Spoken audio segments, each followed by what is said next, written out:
చెప్తూ వచ్చాను. పాపము అనేది రెండు రకాలుగా ఉంది. రెండు రకాలైన పాపములు. ఒకటి క్రియాపూర్వకమైన పాపము. క్రియాపూర్వకమైన పాపము. రెండు క్రియ చేయకుండగానే పాపమంట. క్రియ చేయకుండగానే పాపం. మీ అందరికీ చూపించాను. 1 యోహాను రాసిన పత్రికలో పాపములు అనేవి రెండు రకాలుగా ఉన్నాయి అంటాడు ఆయన.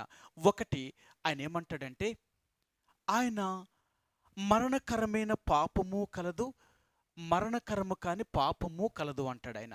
రెండు పాపాలు ఉన్నాయట. సరే, మీకు మరలా చూపిస్తాను ఆ మాటను. 1 యోహాను రాసిన పత్రిక, యోహాను రాసిన మొదటి పత్రిక 5వ అధ్యాయము 16 వచనమండి. 1 యోహాను రాసిన పత్రిక 5వ అధ్యాయము 16 వచనమండి.